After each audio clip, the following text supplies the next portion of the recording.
doing for you guys today is current U.S. anti-drug policies in Latin America do more harm than good. Is everybody ready? Okay. What do you do when something is broken? You throw it away. You make a new one, you buy a new one. I'm not going to sit here and keep tapping my watch and wear it if it's broken. I mean, it sure makes me look cool, but I'm not going to do it. Which raises the question, why is the United States government sticking with a policy that doesn't work? This policy, of course, the U.S. anti-drug policy, which leads me to my question. Is current U.S. anti-drug policies in Latin America doing more harm than good? Now, let's look at U.S. anti-drug policies. We have one of the most punitive regimes. We have the biggest focus on incarceration and law enforcement, and the least focus on treatment and humanitarian aid, while the Europeans, they at least focus on law enforcement, incarceration, and more focus on treatment. Now let's go to my first point. My first point is violence. Now, according to Beth Wall, the Defense Intelligence Agency, right now our current anti-drug policy, our counter-narcotics, right now in Latin America is actually increasing the violence there. Now you may think, oh, we should be there because of the violence. That is what a lot of politicians' arguments are. We should keep our anti-drug policy working. We should keep fighting this drug war because of all the violence down there. What people don't understand is us being there is causing the violence. According to Martha Mendoza of Business Week in 2013, we are currently destabilizing the nation because we are there. We are there, we are the problem. We need to pull out, we are doing more harm than good. The cartel is getting more risky, becoming more violent. Why? Because we are there, and they know we are there. Now, let's go to my second point, which is shift. Now, everyone looks at Colombia and Mexico and thinks, wow, what a great success story. We went to Mexico and Colombia, and the drugs are gone. It is true. Mexico, marijuana production went down significantly. Same in Colombia with cocaine. But what a lot of people don't realize is it just moved. In Mexico, what did it move to? Honduras. Colombia, what did it move to? It moved to Peru.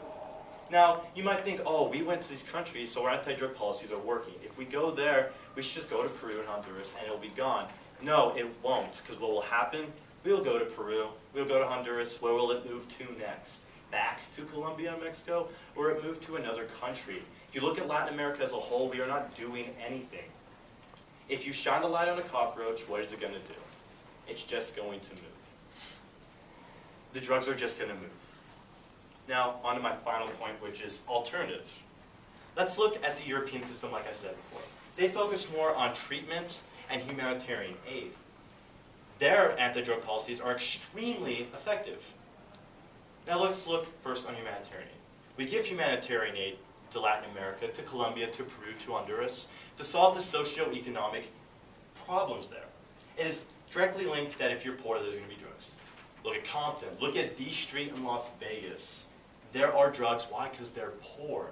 If we give them aid and solve the socio-economic problems, we are treating the source. We are stopping people from getting to drugs. Now let's look at the most effective treatment. Well, most effective policy, treatment. This is what Europe uses. They treat the addiction. If they treat the addict, then they're not going to want to buy drugs. Like I said, we focus more on incarceration.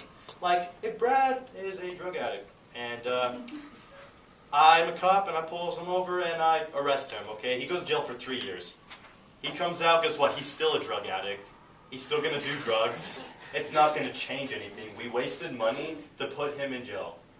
Now, if we find him and we treat him, he won't look for drugs. Treatment is way more effective. According to a 1994 Rand Corporation study, $34 million to reduce 1% of cocaine if we use treatment. If we treated the addiction, it would be only $34 million to reduce cocaine consumption by 1%. Now, if we did that right now with our current anti-drug policies, guess how much it would take? $1,359,000. Wow, what a difference. If it is cheaper and more effective, why wouldn't we do it? This leads me back to my question. Is current U.S. anti-drug policies in Latin America doing more harm than good? Yes, they are. I show you we are causing the violence. We are destabilizing Latin America by being there. The drugs are shifting. They're shifting from Mexico to Honduras, from Colombia to Peru. If we move to those countries where the drugs are, they will just shift again. We are not actually doing anything. Now I show you the alternatives, the European system, treatment and humanitarian aid. Solve the socioeconomic problems and treat the addiction. Thank you.